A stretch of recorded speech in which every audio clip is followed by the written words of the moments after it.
యోహాను సువార్త 2వ అధ్యాయము 6వ వచనము. ఆయన మీతో చెప్పినది చేయుడనెను. యూదుల శుద్ధీకరణ ఆచార ప్రకారము 2 తూములు పట్టు 6 రాతి బాణలు అక్కడ ఉంచబడి ఉండెను. యేసు ఆ బాణలు నీళ్లతో నింపుడని వారితో చెప్పగా వారు వాటిని అంచుల మట్టుకు నింపిరి. ప్రార్థన చేసుకుందాం. పరిశుద్ధుడా, ప్రేమ కలిగిన తండ్రి, మీ పాదాలకు వందనాలనైనా. ఉదయకాలం మీ సజీలంగా మీ పాదాల దగ్గరగా మిమ్మల్ని ఆరాధించి దానికి తండ్రి మమ్మల్ని అయితేనో మాకు దయచేశారు, మా ఆయుష్ను పొడిగించారు ప్రభా. మా పట్ల మీరు చూపిస్తున్న మీ వాత్సల్యత, మీ నమ్మకత, మీ విశ్వాసతను బట్టి వందనాలు తండ్రి.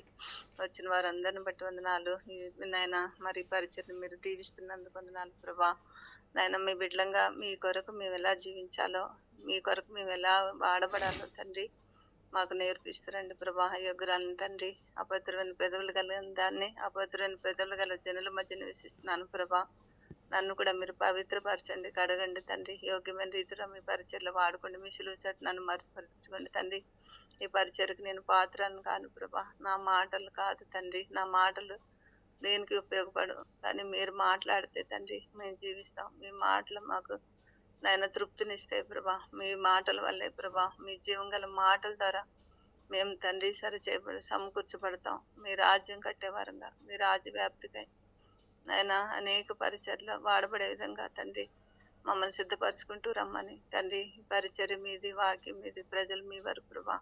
మీ బిడ్డలు ఎదురుగా యోగ్యురాలు నన్ను కూడా జ్ఞాపకం చేసుకున్నందుకు వందనాలు చెల్లించుకుంటూ ఈ పరిచర్ని మమ్మల్ని నాయన నన్ను మీ చేతులకు అప్పచెప్పుకుంటూ యేసుక్రీస్తు ప్రభు ఘనమైన నామంలో ప్రార్థించి అడిగి వేడుకుంటున్నాం తండ్రి, ఆమె. అయితే ఇక్కడ దేవుడు ఆయనతో చెప్పింది, వారు ఏం చేశారు? ఆ పని వారు ఆ పరిచారికలు తల్లి చెప్పింది, వాళ్ళని ఆయన ఏం చెప్తే అది మీరు చేయడం. ఆ పని వాళ్ళు దానికి ఎంత విధేయత చూపించారంటే, ఆ పని ఏది చెప్పారో ఆ పని వాళ్ళు చేశారు. ఆయనకి విధేయత చూపించారు, లోబడ్డారు, ప్రభు మాట విన్నారు. వారు కూడా ఆసక్తి చూపించారు. ఏంటి ఈయన మాకు చెప్తున్నారు? వాళ్ళు ఆయన శిష్యులు కాదు, ఆయన ఎరిగిన వారు కాదు.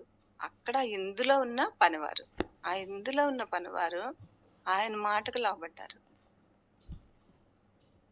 మనల్ని దేవుడు రక్షించుకున్నారు. మనం ఎవరో? ఆయన రక్తంతో కొనబడిన బిడ్డలం. ఆయన పనిలో పాలు భాగస్తులుగా మనల్ని కూడా చేసుకున్నారు ఆయన. దేవుడు ఒక మాట అంటాడు, ఏమని? నా తండ్రి చిత్తము నేను భూమి మీద నెరవేర్చడానికి వచ్చాను. నా తండ్రి పని నిమిత్తం నేను వచ్చాను. నా పని నీ తండ్రి పని ఏది నేను చేస్తున్నానో ఆ పనిలో మీరు కూడా భాగస్తులు. నా రక్తంతో కొనుక్కున్న బిడ్డలందరూ కూడా నా పనిలో మీరు కూడా వాడబడాలి.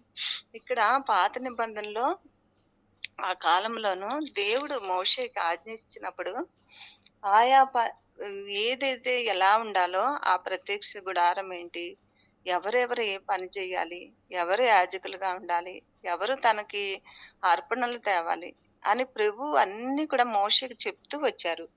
అలాగా పనిచేసే వారిని కూడా 31 అధ్యాయం నిర్గమకాండం 31లో మరి యెహోవా మోషేతో ఇట్లా నేను చూడుము, నేను యూదా గోత్రంలో ఊరు మనుమడును ఊరు కుమారుడైన బెసాలేలు అని పేరు గల వానిని పిలిచితిని. విచిత్రమైన పనులను కల్పించుటకును, బంగారంతోను ఎండుతోను ఇత్తడితోను పని చేయుటకును, పొదుగుటకై రత్నములను సానపెట్టుటకును, కర్రను కోసి చెక్కుటకును, సమస్త విధములైన పనులను చేయుటకును, జ్ఞాన విద్య వివేకములను సమస్తమైన పనులు నేర్పును వాని కలుగునట్లు వానిని దేవుని ఆత్మపూర్ణగా చేసి ఉన్నాను. మరియు నేను దాను గోత్రంలోని అహీషాము కుమారుడైన అహ్యోలియాబును అతనికి తోడుగా చేసితిని. నేను నీకు ఆజ్ఞాపించినవన్నీ వారు చేస్తారు. వారు హృదయంలో జ్ఞానం ఉంచున్నాను, వారన్నీ చేస్తారు. నేను నీకు ఆజ్ఞాపించిన ప్రకారం, లాస్ట్ వచనం అంతా చదవడానికి టైం లేదు. నేను నీకు ఆజ్ఞాపించిన ప్రకారం వారు సమస్తమును చేస్తారు. ప్రభువుకి ఎంత నమ్మకం! ఆ రోజు తండ్రి ఎవరు ఏర్పాట్లో ఉన్నారో, లేవీల గోత్రంలో అహరోన్ కుమారులు, లేవి వంశంలో వీళ్ళు నాకు యాజకులుగా ఉండాలి. కానీ యేసుక్రీస్తు ప్రభువారిలో అలా లేదు. యేసుక్రీస్తు ప్రభువారు దగ్గరకు వచ్చేటప్పటికి ఆయన రక్తంతో కడిగిపెట్టిన బిడ్డలందరూ కూడా ఆయన పనిలో భాగస్తులే. ఆ పనిలోను దేవుడు శిష్యులకు అదే చెప్పారు, మీరు వెళ్ళి సువార్త ప్రకటించండి. మీరెళ్ళి నాకు అనేక రోగుల్ని స్వస్థపరచండి. మీరెళ్ళి ఇలాగ అందుకే వాళ్ళేమంటారు, దేవుడేమంటాడంటే, "ప్రభా! నీ నామంలో మేము అది చేసాం, దెయ్యాలను ఎల్లగొట్టాం" ఇదంటే, ప్రభు అప్పుడొక మాట అంటాడు, "కాదు, మీ పరలోకంలో మీ పేర్లు మీ జీవ గ్రంథంలో ఉన్నాయని దాన్ని బట్టి మీరు సంతోషించుడి. గానీ ఇవన్నీ చేయవలసున్నది గానీ, ఇంకా మీరు నా తండ్రి పనిని సంపూర్ణంగా చేయాలి. నా తండ్రిని రాజ్యం మీరు కట్టేవారుగా ఉండాలి. నా తండ్రి పనిలో పాలుభాగస్తులుగా మనల్ని కూడా దేవుడు ఏర్పరచుకుని ఆయన బిడ్డలుగా ఆయన పనిలో భాగస్తులుగా ఉండాలని కోరుకుంటున్నారు. ఫిలిప్పి 2:21 ఒక మాట ఉంటది.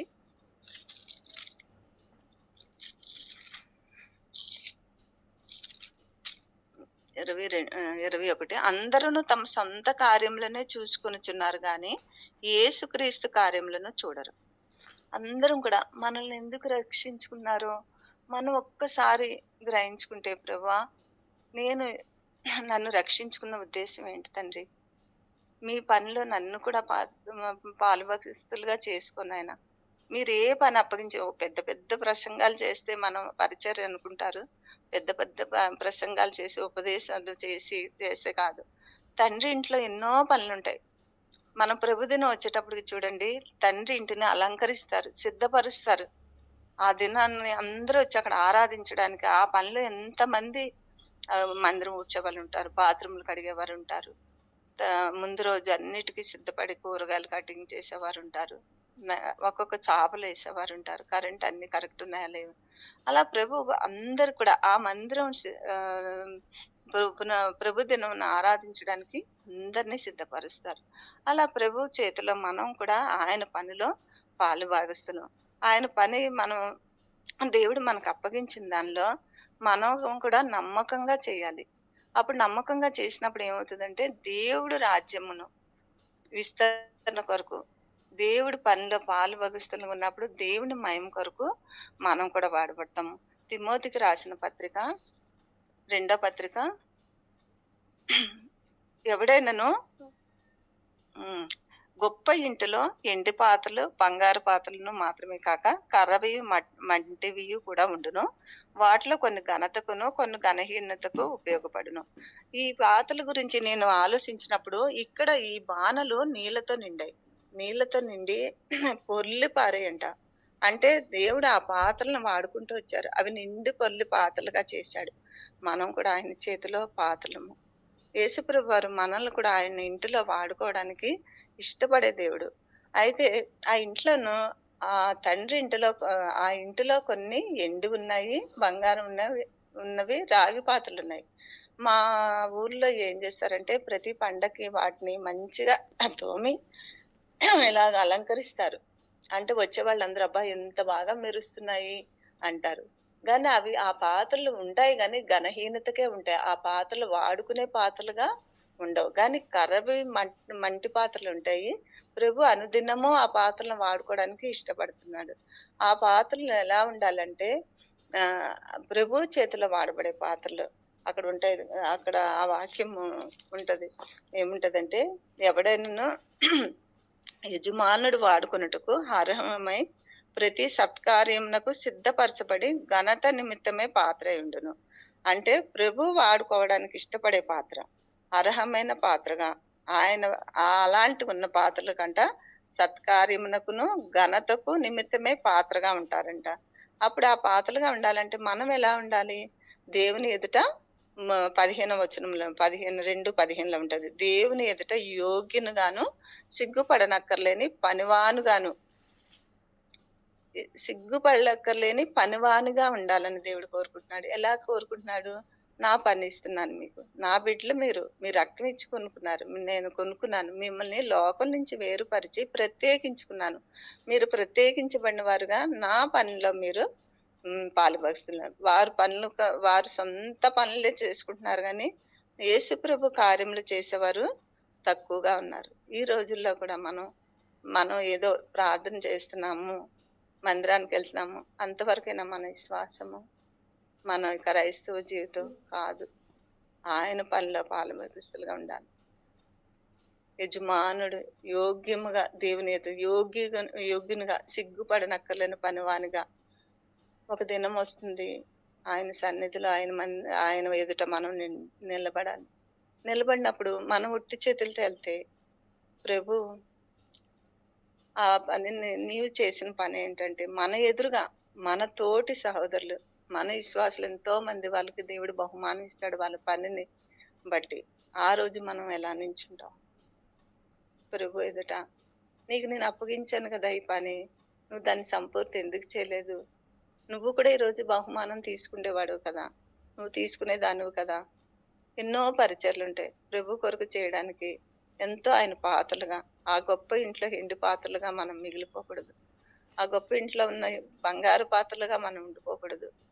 ఆ రాగి పాత్రలుగా, పనికిరాని పాత్రలుగా, పైకి అలంకారప్రాయంగా షోకేస్‌లో ఉన్న పాత్రలుగా ఉండకూడదు. గానీ ఎలా ఉండాలి? అనుదినము వాడబడే పాత్రలుగా. పడని పనివానిగా ఉండాలి. నేను ఒక స్టోరీ చదివాను. వృద్ధాపుల్లో ఒక స్త్రీ, ఒక 60 సంవత్సరాల ఆవిడ ఒక దేశంలో ఇది జరిగింది. ఆమె రక్షించబడ్డది.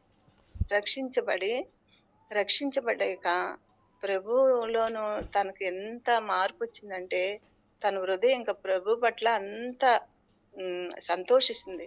సంతోషిస్తున్నప్పుడు 60 సంవత్సరాలప్పుడు ఆ స్త్రీ ఏం చేసిందంటే, నేను రక్షించబడ్డాను. నా ప్రభు ఇంట్లో నేను ఏదైనా పని చేయాలి.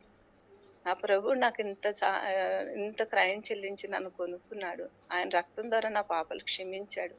ఆయన బిడ్డగా నేను ఏం చేయకుండా నన్ను ఈ జీవితం ముగిస్తే, ఆయన రాజ్యానికి నేనెలా ఎళ్ళాలి? అని చెప్పి ఆవిడ ఏం చేశారు, సేవకుడి దగ్గరికెళ్ళి ఎక్కడైతే తను బాప్తిసం తీసుకుందో ఆ సేవకుడి దగ్గరికెళ్ళి నేను ఈ మందిరం ఊడుస్తానండి. నాకు ఈ పనిస్తారా అన్నట్టు. ఆయనన్నాడు, "నువ్వు 60 సంవత్సరాల వయసు గల ఆవిడవి ఈ మందిరం ఏం ఊడుస్తావమ్మా" అని అన్నాడు. "కాదండి లేదమ్మా నువ్వు చేయలేవు. అయితే తర్వాత చిన్న బిడ్డల మీద పరిచయం అవుతుంది. ఆ బిడ్డలకు కూడా నేనేమైనా చెప్తానండి. చిన్న వాక్యం చెప్తాను. ఆ బిడ్డలకంటే" "నువ్వు సండే స్కూలా? నీకేముందని? నువ్వు ఏమన్నా ట్రైనింగ్ అయ్యావా? నీకేమన్నా జ్ఞానం ఉందా? మొన్నే రక్షించబడ్డావు. ఆ బిడ్డలకు నువ్వేం చెప్తావు?" అక్కడ కూడా. ఆయన ఏ పని అడిగినా ఆవిడ ఏం చెప్తానన్నా, ఆ పనికన్నిటికి "నువ్వు చేయలేవు, నువ్వు చేయలేవు, నువ్వు చేయలేవు." ఇదే మాటంటే ఆవిడకి ఎంతో భారం. ప్రభా! నేను ఈరోజు చనిపోతే నీ దగ్గరికి నేనెలా రావాలి? ఆ! ఏ పని చేయకుండా నీ సన్నిధికొస్తే రేపొద్దున్న నేను తీసుకున్న వాళ్ళు అక్కడ నీ కొరకు ఎంతో ప్రయాసపడి నీ పనిలో చేసిన వాళ్ళందరూ బహుమానాలు తీసుకుంటారు. నేనొక మూల నించొని చూడాలా తండ్రి అని చెప్పి ఏం చేసింది, ప్రార్థన చేసింది. ప్రార్థన చేసి ఒకరోజు ఆ సేవకుడిని పిలిచిందన్నమాట. పిలిచి మా ఇంట్లో చిన్న మీటింగ్ పెట్టండి. ఆహ్, మీకు కొంచెం వాక్యం పంచుకోవాలని. నువ్వుండేది ఒక్కదానివే కదమ్మా! నీకు నేను వాక్యం చెప్పడం ఏంటి? మీ ఇంట్లో మీటింగ్ పెట్టడం ఏంటంటే, పర్వాలేదు. మీరు రావడమే నాకు కావాలి. మీరు వాక్యం చెప్తే చాలు అని తను పిలిచింది. ఇంకా ఆయన ఇన్ని పనులు ఇంకా ఎన్నో అడిగిందావిడ. నేను కాదనలేదు. కాదన్నాను. ఇప్పుడైనా తనేమడుగుతుంది? తన ఇంట్లో వచ్చి కొంచెం ప్రేయర్ చేసి ఒక చిన్న వాక్యం చెప్పమంటుంది. అంతే కదా! అని చెప్పి ఆయన ఆవిడ ఇంటికెళ్లారు. ఆవిడ ఇంటికెళ్ళేటప్పటికి అక్కడ ఒక 60 మంది వరకు యవ్వనస్తులున్నారు. యవ్వనస్తులుంటే, ఏంటి ఇంతమంది యవ్వనస్తులు వీళ్ళంతా ఎవరు? ఇంతమందున్నారేంటంటే వీళ్ళందరూని ప్రభు కొరకు నేను సంపాదించాను. నువ్వు ప్రభు కొరకు సంపాదించావా? నువ్వు మొన్నే కదా రక్షించబడ్డావు. ఈ వయసులో నువ్వెళ్లి ఎలా సంపాదించావంటే, ఆవిడ ఏం చేశారంటే, ఒక గులాబీ తోటుంది తన పెరట్లోను. అక్కడి నుంచి ప్రతి నుంచి కొంతమంది యవ్వనస్తులు అక్కడ కాలేజీలో జాయిన్ అయ్యారు. ఆ దేశం పేరు మర్చిపోయాను.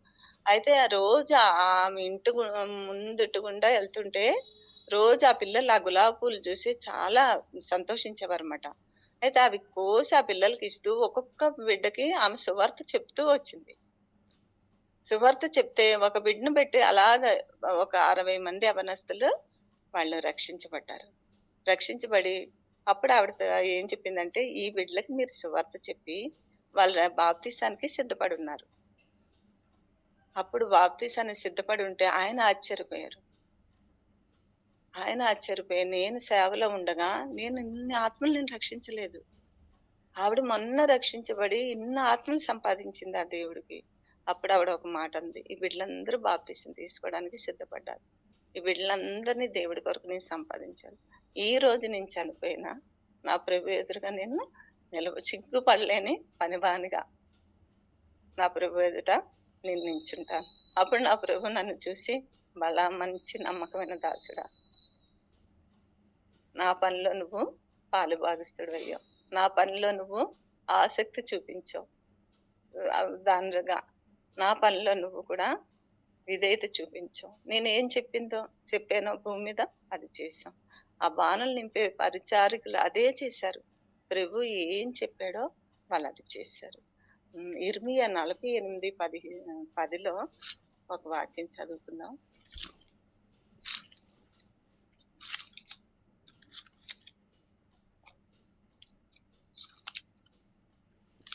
ఇర్మియా 48:10 యెహోవా కార్యమును అశ్రద్ధగా చేయవాడు శాపగ్రస్తుడు. ఆ మాటకి ఎంత మనం భయపడాలి. దేవుడి పని అంట అశ్రద్ధగా చేస్తే వారు ఇక్కడ 48:10 మీరు బైబిల్లో చూసుకోండి.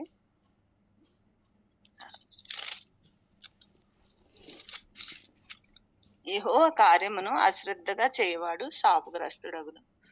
నిజంగా మనకు అప్పగించిన పనులు మనం నమ్మకంగా చేస్తున్నామా? అది చిన్న పనైనా పెద్ద పనైనా ఏ పనైనా ప్రభు పని. మన పనులు ఎన్నో ఉంటాయి. మనం ఎంతో ప్రయాసపడతాం, ఎంతో కష్టపడతాం మన కుటుంబాల కొరకు, మన బిడ్డల కొరకు. మనం దేవుడి కొరకు ఎంత చేస్తున్నాం? దేవుడి పరిచర్లో మనం పాలుభాగస్తులుగా ఉంటున్నామా? ఆయన మనకు అప్పగించారు. యేసుక్రీస్తు ప్రభు ఈ లోకానికి వచ్చారు. ఆయన మన కొరకు ప్రాణం పెట్టారు. మన పాపాలన్నీ క్షమించారు. మన కొరకు ఎంతో త్యాగం చేశారు. ఆ త్యాగాన్ని గుర్తు చేసుకున్నప్పుడు నేను యోగ్యురాలను కాదు ప్రభా, కానీ ఏ ఉద్దేశంతో నువ్వు నన్ను రక్షించుకున్నావు, ఆ ఉద్దేశంని నువ్వు సంపూర్ణంగా నెరవేర్చు. నా కొరకు నువ్వు ఇంత చేసావు తండ్రి, నీ కొరకు నేనేం చేయలేకపోతున్నాను. నీ కొరకు నేను చెయ్యాలి. నువ్వేం చెప్పావో ఆ పనిలో నన్ను జ్ఞాపకం చేసుకో. ఎన్నో పనులు ఉంటాయి. ఎంతో మంది కష్టంలో ఉన్నవారు ఉంటారు. వారిని మనం పలకరించవచ్చు. ఆపదల్లో ఉన్నవారు ఉంటారు, పేదలు ఉంటారు, అవసరాలు కలిగిన వారు ఉంటారు. అలాంటి వారి దగ్గరికి వెళ్ళి ప్రభు ప్రేమను చూపించి వారికి సహాయపడవచ్చు. సువార్త ఆత్మలు నశించిపోతున్న ఆత్మల కొరకు ఎంతో ప్రయాసపడుతున్నారు. మనం ఒక ఆత్మకైనా సువార్త ప్రకటించాలి. అలాగే ఎన్నో పరిచర్లు ఉన్నాయి. ఆయన భూమి మీద ఏం చేశారు? ఆయన చేయకుండా మనకు చెప్పలేదు. ఆయన చేసి మనకు చెప్తున్నారు. భూమి మీద ప్రభు తండ్రి చిత్తం నెరవేర్చి, తండ్రి ఏది పంపిన కార్యాన్ని సంపూర్తిగా ఆయన చేశారు.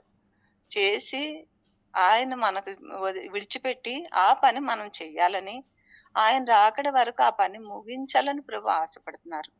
అప్పుడు మనం ఎలా ఉంటామో, ప్రభు చేత వాడబడే అనుదినం పాత్రలుగా, ప్రభువుకు అర్హమైన పాత్రలుగా, యజమానుడు కోరుకునే పాత్రలుగా, యజమానుడు ఇష్టపడే పాత్రగా మనం కూడా వాడబడతాం. మనం ప్రభు నాకు చెప్పలేదు కదా. చాలా మంది అనుకుంటారు ప్రభు చెప్తేనే చేస్తాను. ప్రభు చెప్తే చేయడం కాదు. మనము ప్రభు ఏది చెప్పాడో, నిన్ను నేను రక్షించుకున్నాను, నువ్వు నా బిడ్డవి, నా పని నువ్వు చెయ్యాలి. అదే ప్రభు చెప్తున్నాడు. నా పని నీకు అప్పగిస్తున్నాను. ఆ పరిచారకులు అదే చేశారు. ఆయనకు మాట చెప్పలేదు. మాటకు లోబడి ఆయన చెప్పింది చేశారు. అప్పుడు ఆ నీళ్లు పొంగి నిండు అంచుల దాకా నింపబడినప్పుడు ఎంతో మందికి మేలుకరంగా తృప్తిపరచబడ్డారు. మన జీవితాల ద్వారా మనం ఆయన పనిలో చేయడం ద్వారా అనేకులకి మేలుకరంగా, ఆశీర్వాదకరంగా ప్రభు మనం చేస్తాం. అట్టి విధంగా ప్రభు మనల్ని సిద్ధపరచుకుని ఆయన పనిలో వాడుకోవాలని ప్రభునికి ప్రార్థన చేద్దాం. ఒక వచనం ఉంది. 11 కొరింథీ 4:7 మనం ఆయన చేతికి అప్పగించుకున్నప్పుడు ఏంటంటే, ఈ మట్టి పాత్రలైనా మహిమైశ్వర్యంతో నింపి ఆయన పరిచర్లో వాడుకుంటారంట. మట్టి పాత్రలు మనం యోగ్యులం కాదు, కానీ దేవుడు వాడుకునే పాత్ర యోగ్యమైన వానుగాను, సిగ్గుపడని పనివానుగాను ఆయన పరిచర్లో మనల్ని అట్టి విధంగా దేవుడు వాడుకోవాలని ప్రభుకు ప్రార్థించండి. ఈ వాక్యం దేవుడు దీవించిందాక. అందరికీ ప్రైజ్ లార్డ్. థాంక్స్.